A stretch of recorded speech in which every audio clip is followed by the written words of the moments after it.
terrorism at UNRWA is not a bug. It's a feature. 12 of the UNRWA employees, including teachers and social workers, participated in the massacre. 1,200 UNRWA employees in Gaza are actual operatives of Hamas and Islamic Jihad. There's nothing the UN love more than injecting oxygen into anti-Semitic organizations. The fact that these two hostages were being held by civilians, should we be surprised? No. And we have to acknowledge that not everybody values life and not everybody values or sees the things the way we do. And therefore, when you ask, should we be surprised? We can't be surprised anymore. We want to coexist. We don't want war. And the other side, especially the leadership, and too many on the other side, have just want us all dead.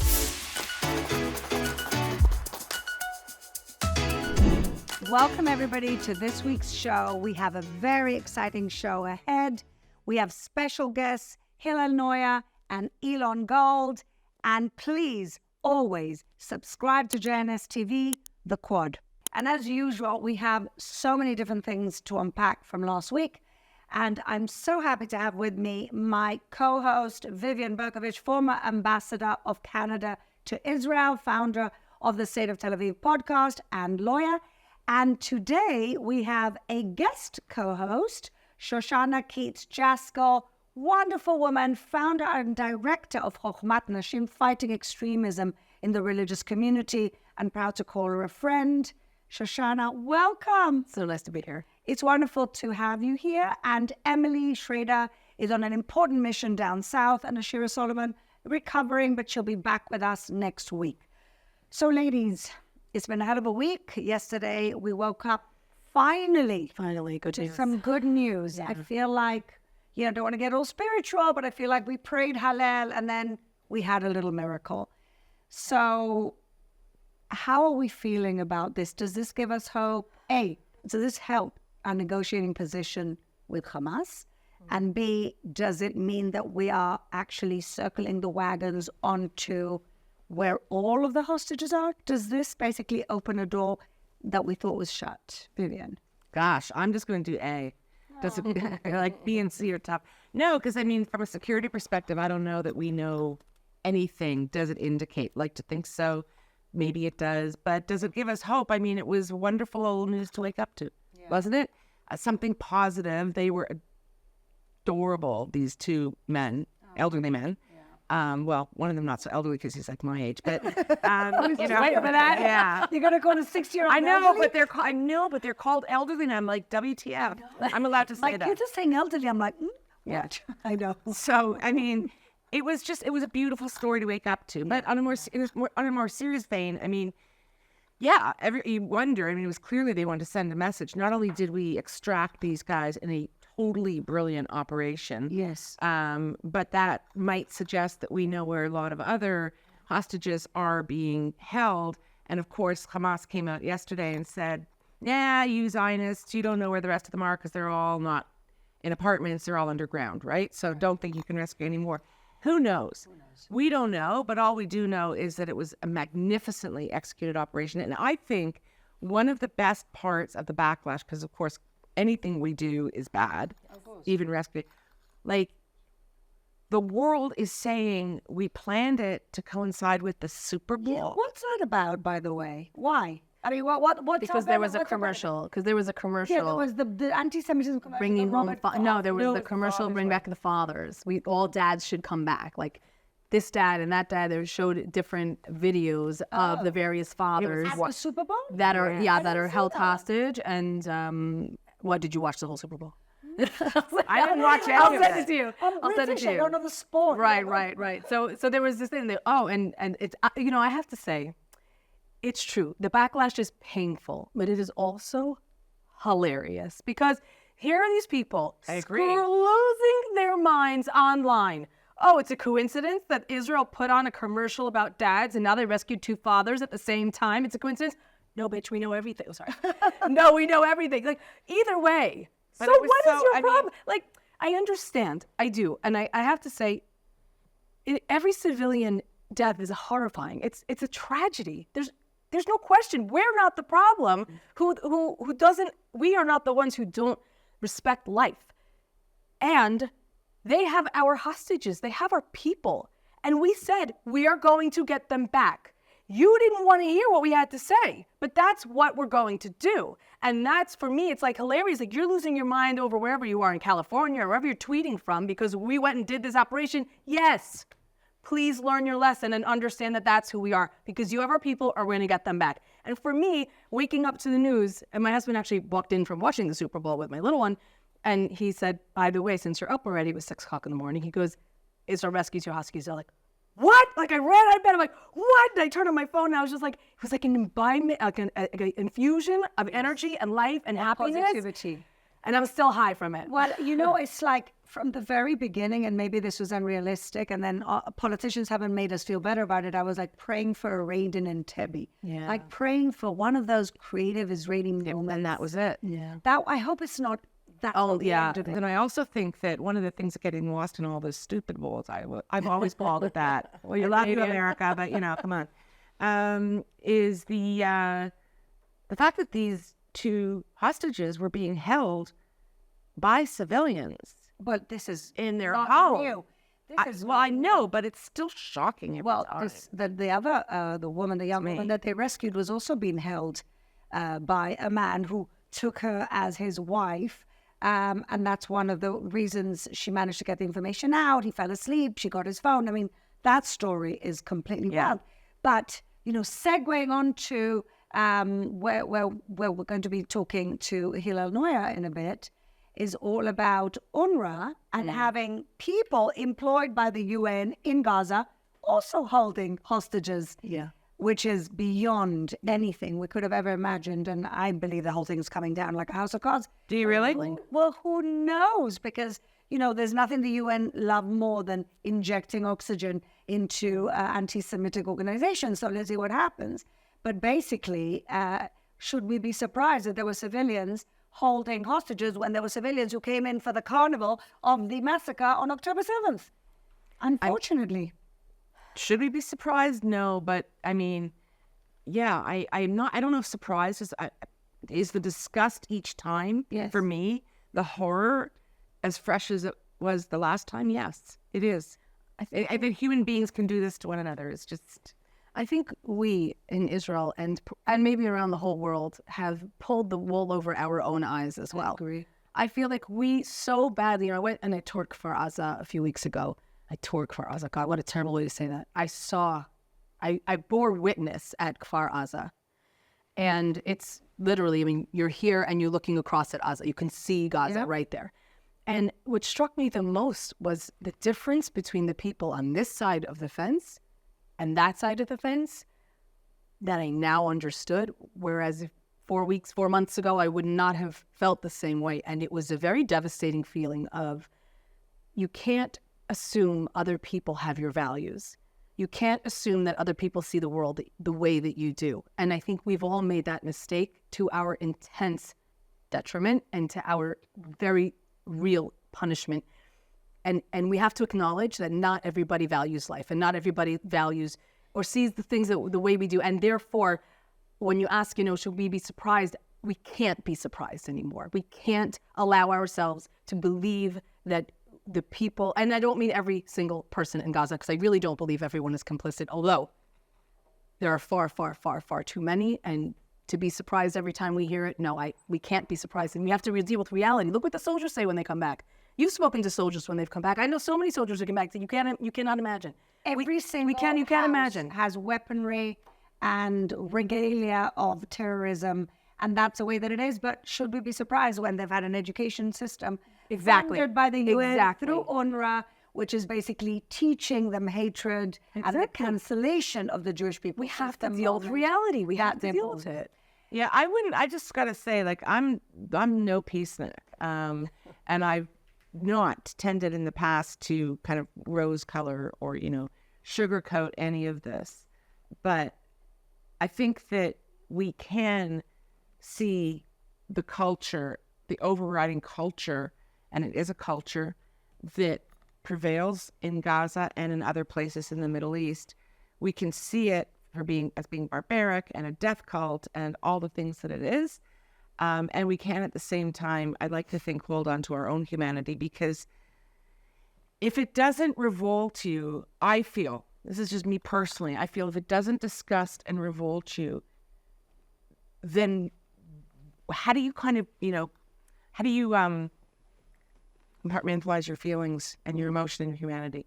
I don't know. I agree with that. I think we have to listen to the countries in the Arab world that have dealt with extremism for 10, 20 years, and they've actually been successful, like the foreign minister of the UAE, who in a very, very moving video said, you guys, and this ties in what we're talking about, you don't understand it the way we do. Right. So stop being politically correct and listen to us. Who was he speaking to? He was speaking, it was a conference that he was speaking in Arabic, and he says, I'm going to say this in English. Wow. ABC, who is the foreign minister of the UAE. There will come a day that we will see far more radical extremists and terrorists coming out of Europe because of lack of decision-making, trying to be politically correct, or assuming that they know the Middle East and they know Islam and they know the others far better than we do. I think that video, honestly, should be taken everywhere, because the man had a point. He said, you want to be politically correct. We know what Islamic fundamentalism is and what it can do. And on that note, we welcome our wonderful guest in the studio today, Hillel Neuer.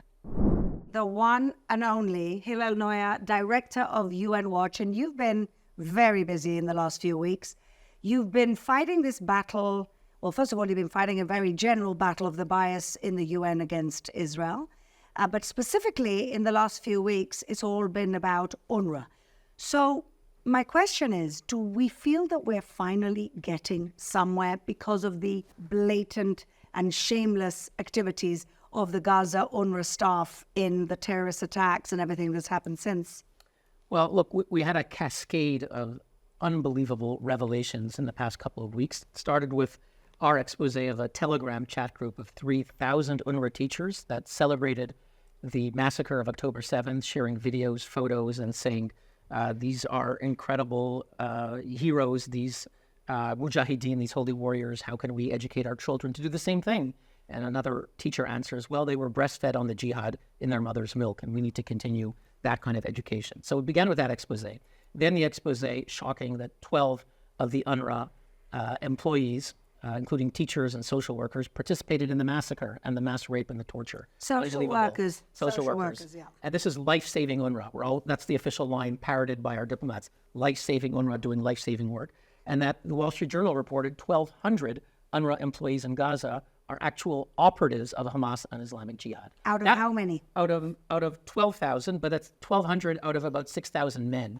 And it's interestingly, the percentage of UNRWA employees, of the men, because women can't be part of Hamas. You have to be a man. Oh. You have to be a man. Sounds familiar, right?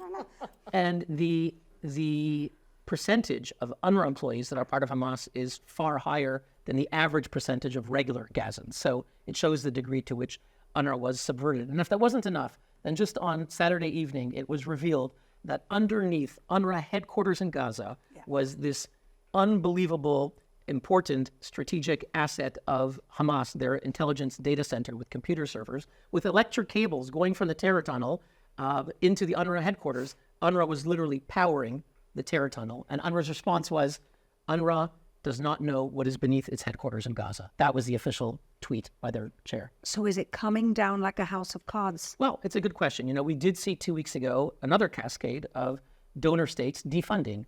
We had the United States, Canada, Australia, European countries that had never, ever suspended funding to UNRWA. About $500 million was officially suspended. Officially. That was a great victory. But Fleur, you and I know that the same countries issued statements saying, we like UNRWA. We like Lazzarini, the director. They were swift. They're doing a great job. And it's very clear, the script is clear, that they set up these 2 inquiries. They're going to report back in a month. They're going to say, well, you know, before we had Bill was in charge of vetting, he didn't do such a great job. And now we got Frank. Now Frank's in charge of vetting, and he's UN approved. Everything's been fixed. We have new systems and procedures in place. Everything is fixed. The member states on cue are going to say, incredible, new plan of reform. It's being implemented, swift inquiries, money is reinstated. That's where this is going, but we've called an international summit in 2 weeks. God bless you. Amazing. So, oh my gosh, my cup runneth over. It's so wonderful to have you, Hillel. And I do have to ring my bell. I just want to make one comment about that kind of flurry of countries that, fell over themselves to withdraw funding, pause funding.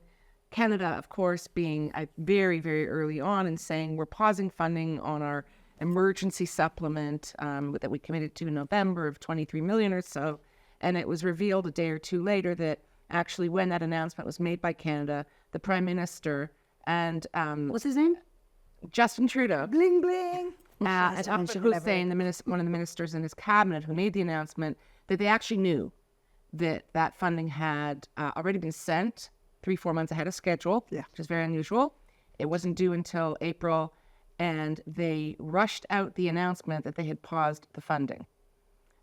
This has been exposed in the press. It's absolutely untrue. And on top of that, that day or two after that, Minister Hussein came out and announced that Canada would be adding 40 million to its support for civilians in Gaza by funneling the money to World Food and other charities to make up for the paused, not paused 23. I just want to point that out, not to sort of do the needle in the haystack thing, but in this cascade and flurry of activity, I think there was also a fair bit of doublespeak. And that's kind of concerning, right?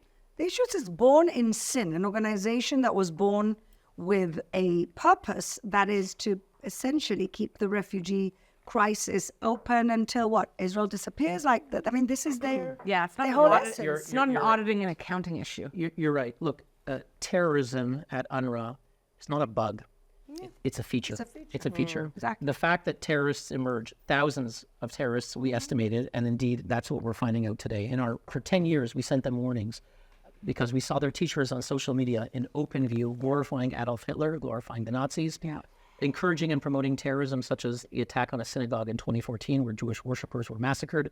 A teacher of UNRWA, Riyad Nimr in Lebanon, praised the massacre, and we would bring this to their attention, and most, under extreme pressure by the U.S., they might suspend someone for a few weeks, but that was it.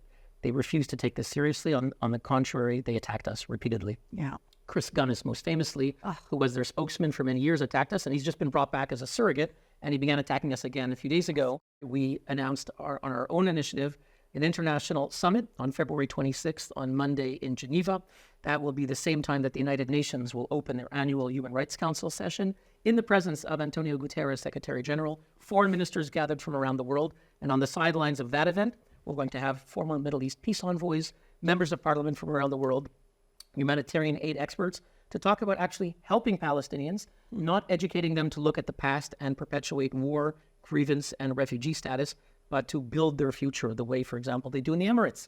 Why can't they do the same in Gaza? Absolutely. This is actually what I wanted to ask you about, because as someone who is often calling out the things that are wrong, that's the work I do. This is a problem. I highlight it in the Jewish community. What are we doing wrong? And how do we fix it? I really believe that if you're going to say something is wrong and call it out, you need to also be part of the solution. And so first of all, kol kavod to you for being part of the solution and not just saying you are all thieves, liars, and whatever, which they are, but there is a problem that needs fixing. And I really, really want to point out the fact that you're not just saying you're wrong, but rather how do we do this right? And that is real change. And so my question to you is, I believe it's possible because I believe anything is possible. How do we do it practically? What is this idea of yours?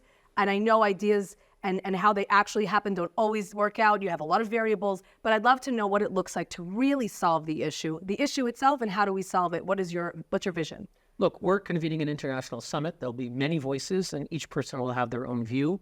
And it will be difficult for us to predetermine the possibilities for Gaza before we know the result of the war. Yeah. If Israel destroys Hamas, then we have a good future. If Hamas is still there in control of large parts of Gaza, we're going to have trouble.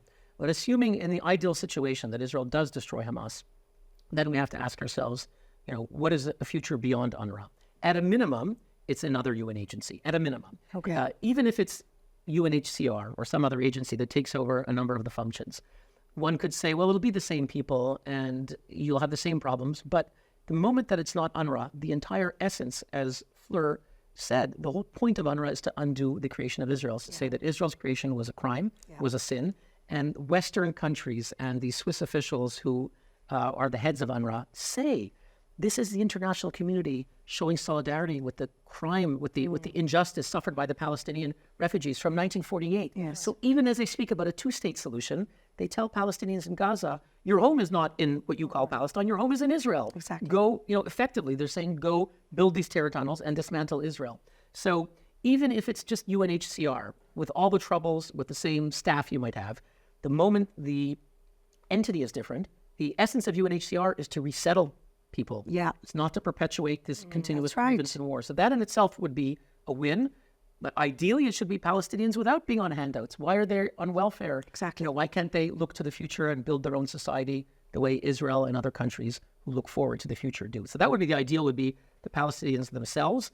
And we need, of course, a denazification of Gaza. And I'm not saying it. It was an Arab ethnic representative in the Congress when I spoke, Darrell Issa, if I'm not getting his name wrong, who said we need to treat Gaza the way America did with Germany and Japan after the war. Right. Which these were Nazi fascist societies that were war-making societies, and now they're one of the great, economies and contributing societies to world peace. That's really if we want to make a future in Gaza. But isn't it a problem, though, in general, not just with UNRWA, the attitude of the UN? I mean, you've been fighting it for 20 years now, Hillel. It's the whole attitude of the UN. They also see Israel as the original sin of their organization. How do we turn that around? And you've been, out there. Do you have any hope for the UN? Does there have to be something else that comes in, the way the League of Nations finished its time? We had to move on. What's going to happen? The reality is the UN is not going anywhere. Let's acknowledge it. Yeah. Even our great democracies, France, Britain, even the US, no one is talking about a replacement. Even under Trump, a very skeptical administration, John Bolton was his national security advisor. There was no initiative to remove the UN. The US, Britain, and France have the veto. They're never really going to be hit hard. There is no replacement. It's not going away. Doesn't mean Israel has to cooperate with every mechanism, such as Navi Pillai's Inquisition, so-called inquiry, which is an anti-Israel inquisition, or Francesca Albanese, who's an anti-Semite, who's the rapporteur in Palestine. They don't have to cooperate with those individuals, but the UN as a whole is not going away. It reflects the way the world is at. If you're going to have Xi and Putin and Western countries like Belgium, Ireland, Luxembourg, which have very hostile, almost Hamas sympathetic positions, the UN will reflect that. So sadly, the UN reflects the world that we have. It's not going away. We need to fight so that our democracies, including the Netherlands, Britain, France, America, do the right thing. If that happens, we'll already be in a better place. Hillel, really, we're honored that you came to our show, and keep up the good work. Keep up the great work that you're doing. Thank you so much. Thank you. Thank you for having me. Thank you. So last week, we actually started something new and exciting, which is to invite guests for our very popular Scumbags and Heroes section of the show. And I really couldn't think of anybody funnier and better to invite onto Scumbags and Heroes. I'm showing this to Ben Glebe. Yeah. Than Elon Gold. Oh, my goodness. Thank you. Welcome. We're doing so well, and we're not doing very well. You look at the quad, and I love the quad. I don't like the squad. I don't like them. I don't like the squad, but I love the quad, and the ladies of the quad, they're so beautiful. Oh, we are? You guys are so beautiful. And you look at the squad, and they're nasty. They're so nasty to even look at, let alone listen to. They're horrible people. And you guys, you're beautiful inside and out. Elon, thank you for being with us. And you've been such an important and inspiring and positive presence. Before we go into Heroes... I'm just trying to make my people happy. Well, that's what I My was going to ask you. beleaguered, my traumatized, How do you beyond do that? traumatized people. That's what I do. That's what I wanted to ask you. How do you do comedy in the shadow of tragedy? It's the same way that you have breakfast in the morning or you go to work. At some point life has to move on. The first few weeks I couldn't be funny. I didn't want to be funny. I was just crying, and I canceled gigs because I'm like, I can't be funny. Exactly. And I don't think it's a time to be funny or for laughter or anything. And then there is a point, even though we're still in the thick of it, there's still hostages, it's a war. Yeah.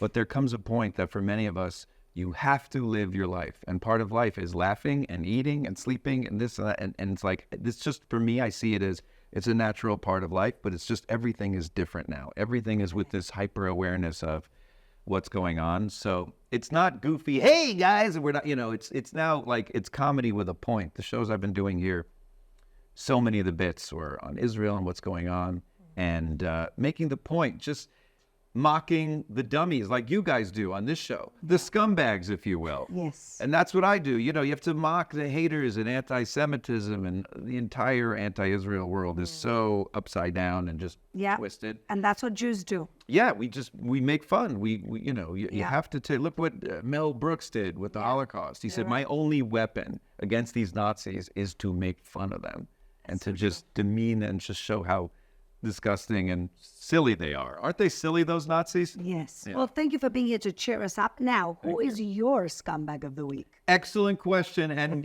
there are so many. So every week we're like my- wading through. Like literally from the person I just got a DM from, like, oh, you're there supporting the genocide. Yes.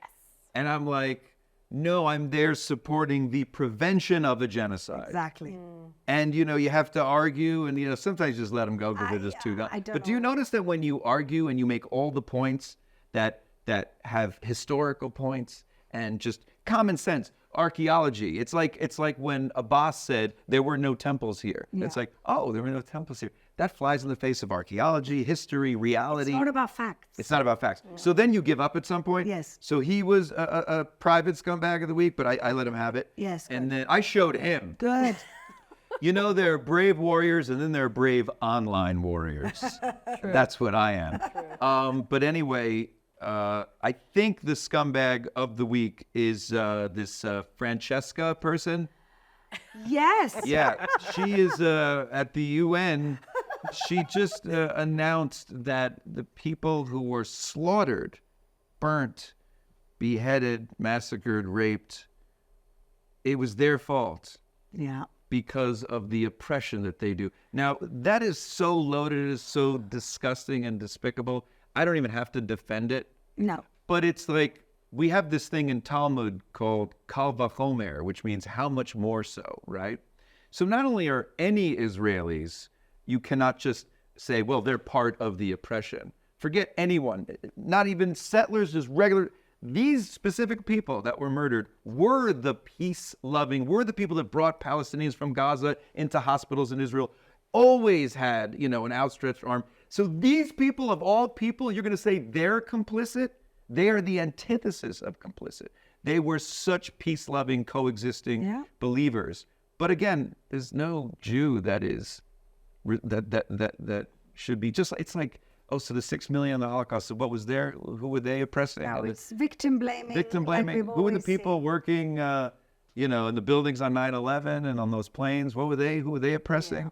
This whole oppress versus oppressor colonize, it is so backwards. I just took a picture at the Kotel of me davening, praying next to this awesome, cool black dude, and he's davening with the talis and everything. I take a picture and go, ooh, another white colonizer. They're everywhere here. Yes. They're everywhere here. So everything is backwards and upside down. So she's definitely a piece of garbage of the week. Francesca from the UN. And I love that Israel banned her. Yes. I love that they went, we're not going to take this anymore. She's the representative to the Palestinians, right? You're not going to blame our special rapporteur. Beautiful victims. They gave her a posh name. Yeah. And we're not letting her in. No, Good. no. You don't do that to the people who are tortured and mutilated. No.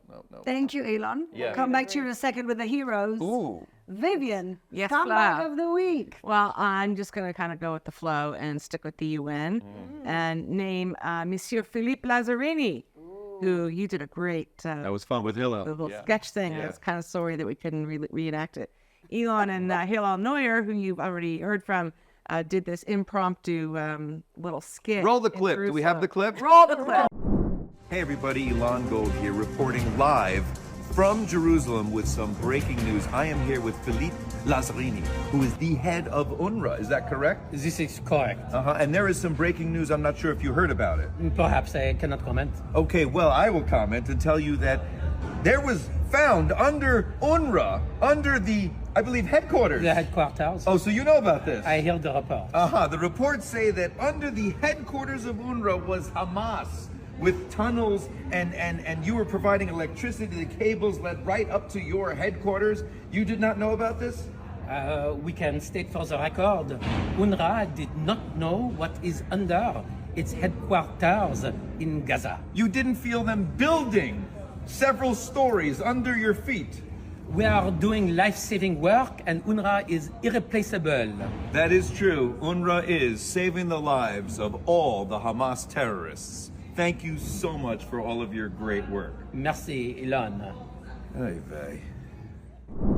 Philippe Lazzarini, the head of UNRWA, who it's as improbable as the things you're talking about that Francesca Albanese says. We've already heard from Hillel about all these things, that cascade of disclosures and discoveries. And a few days ago, when we learned that the IDF had uncovered this, they call it this, what is that? Server farm? Data farm. I call it a server palace. farm, It's yeah, a server palace. Yes. And it's below, it's underground, it's right below UNRWA headquarters. And it's Hamas's nerve center, everything, computer, digital, communications, with these enormous cables going up, through the floor. The plug is in the office Crazy of the UNRWA shit. school. That's what Hillel said. Yeah, the plug is. And there are holes in the floor with huge cables. Yeah. And We didn't know. They're sucking electricity. Yeah. Apparently the floor was also unstable. And Lazarini's like, well, put out this really long tweet. It's like we didn't know. No, they didn't. And it's like, but you're not even not credible anymore. You're Not true. So he's a scumbag. He's a lawyer, and he's still trying to backpedal. And he's still in his job. He's still in his job, and Oh, Lord. yeah. So that's that speaks for itself. Absolutely. Shoshana, So- scumbag of the week. My scumbag of the week is actually CNN. Oh. Yeah, Why? because- What did they do this week? So Not Jake Tapper though. Not I was just gonna say, Jake Tapper's a Jake good Tapper man. is the one, Yeah.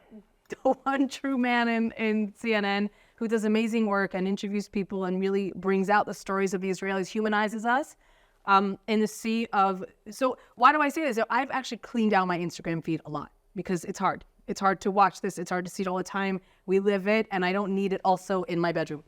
And so CNN, I guess, happens to still be in my feed, not anymore. But I see this cartoon, and it's about following this 10-year-old Zaid from Gaza, and it is beautifully done, and it pulls you into Zaid's story, and it makes me think, oh my God, this poor young boy. And it's normal and it's correct to feel bad for children in a war zone. Yeah. But why is it one-sided? Yeah. Why am I feeling CNN's got this on CNN? On CNN, created Now they're by doing what, CNN. propaganda? So that's what I'm saying. I'm like, this is a new, like, what is this? And I felt almost like really betrayed by the concept of news media and truth and exposure, because this is not news anymore. Yeah. This is not contextualizing on all sides, which I do think is important to do. And I felt like if it's one thing to see it from people online, individuals like your person you were fighting with in the DM, it's totally another from a mainstream news source to see a one-sided humanization that is not, it's not shown on the other side. And so for me, they are my scumbag of the week. Okay, worthy scumbag indeed. And mine is keeping in line with the international community of haters, Michelle O'Neill.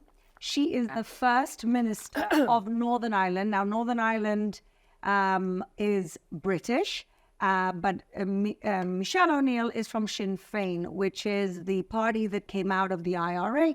And somehow she's very confused and thinks that Hamas and the IRA are similar entities. And yes, the IRA have done horrible terrorist activities over many, many years until they finally put their arms down. But Michelle O'Neill said, here's Hamas could be part of the peaceful solution.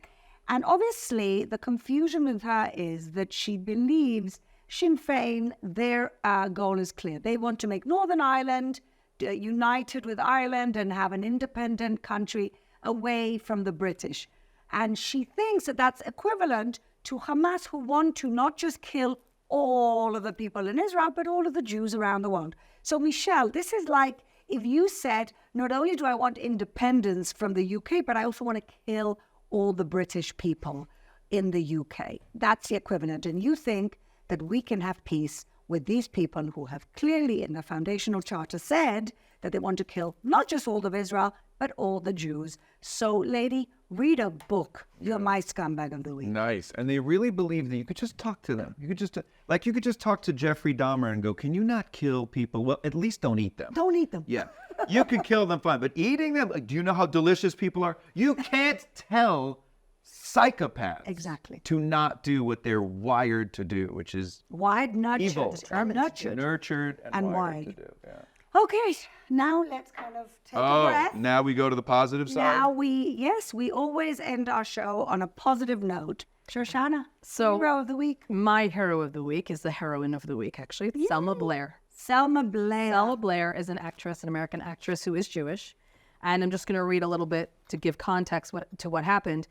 Selma Blair is under fire for, quote unquote, an anti-Islam comment she posted on Instagram. Now, there was that there was a vote in Congress to not allow anyone that was involved in the October 7th massacres and who is a terrorist to allow them into the States. Yeah. Okay? You'd think that they wouldn't be allowed anyway. You would think that it would not be a controversial issue. You Yeah? ask me how long I'm staying when I Yeah. go to the United States. You think we Are you here for business or pleasure? Pleasure. Where the Jews at? Where the Jews at? So she made her remarks under this Instagram video that slammed U.S. representatives, the U.S. representatives Cori Bush and Rashida Tlaib for voting against that bill. Yeah. Okay? This is what she wrote. She said, thank you very much to the person who put the post up. Deport all these terrorist-supporting goons.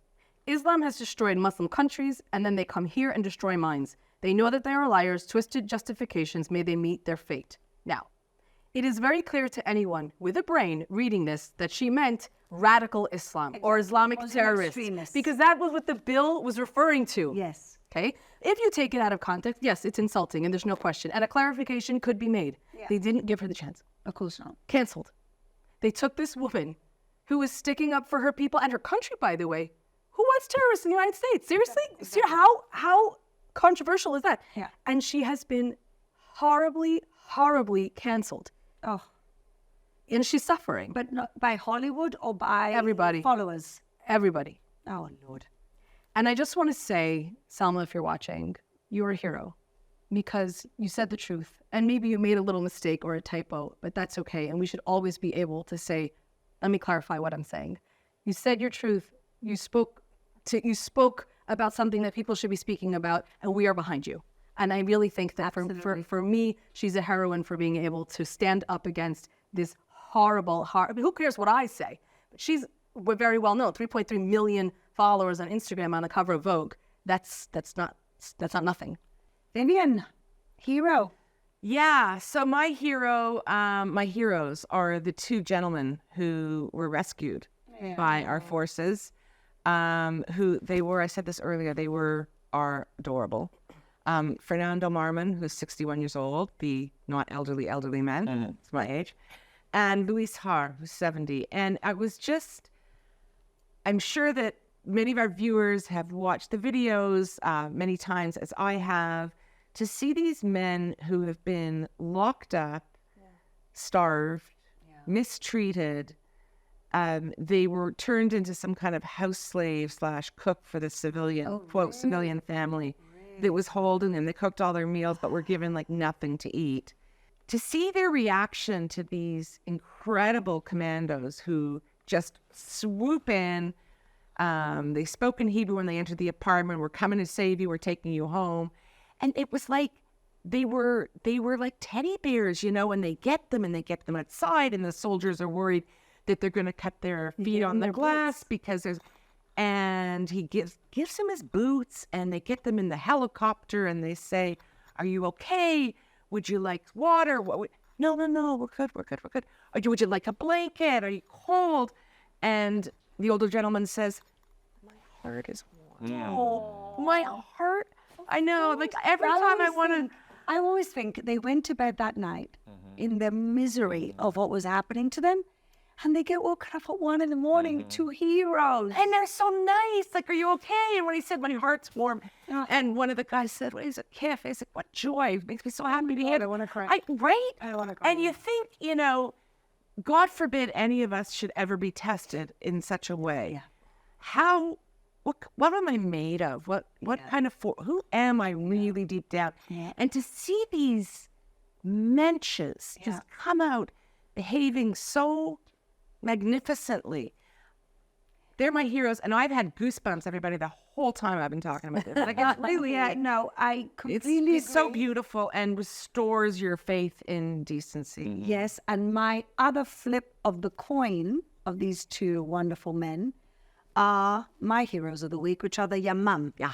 Yamam are the unit of the IDF. No, actually, a unit of the Israeli police. But it was them and Shayetet, no? Yes, it was. Okay. Yes, it was Yamam and Shayetet. So Yamam is the National Counterterrorism Unit, part of the police.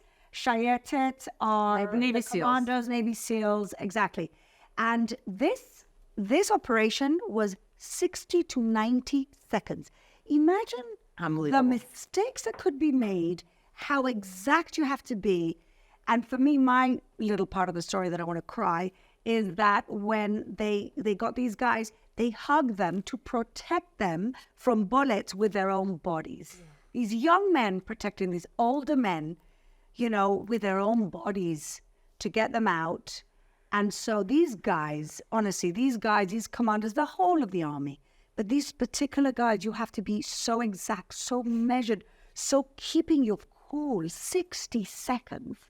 And that was the operation. To me, we have heroes, you know. I sat with a rabbi today, Rabbi Benji, and he said, we're writing the 25th chapter of the history of the Jewish people, and I have to say it that way. And these guys, these are our Maccabees, and these are our heroes. Are they ever? My heroes of the week. 100%. And now take it away. Couldn't agree more. Well, you can't top that. Oh, sorry. And they go, no, they're not really the heroes of the week. They rescued, what, 1, 2 people? Of course they're the heroes, and I actually thought that on the way here. I'm like, I'm going to say them. But I had a backup in case you would say it first. Oh, sorry. Elon. That's okay. This week, it has to be the president of Argentina. Oh, Came here he and was my hero sobbed. last Oh, week. I didn't know that. But good It's that also, you say. but it's Good that you related to say. this week because last week he sobbed and prayed at the hotel, Yes. and this week his 2 Argentinian Yes. citizens were That's a freed. really interesting Yeah. So So it's connection. like unbelievable. So to his me. prayers maybe were answered. I believe. I don't think There are those who feel There's- believe that to be the case. there is no question. How do you not believe in that? Yeah. Oh, Every now and then, God, reveals Himself in yes. certain ways. Yeah. And I think that was just a perfect example. And it always just warms my heart to see a non-Jew davening at the kotel. I know. It's so nice. So, Elon, you're going back this evening? You kicking me out? No. Okay. I just want Yes, I'm going I back. want you to leave us with a final positive thought about your trip here this time. Because you come a lot. yeah. You bring your kids. You come for the Chagim. All the time. I was you here do 3 shows. times last year. Yeah. Yeah. I think it's just, we're a beautiful nation, and it's the people of Israel will live. Am Yisrael Chai. It's like we will survive, we will thrive, we will continue to build.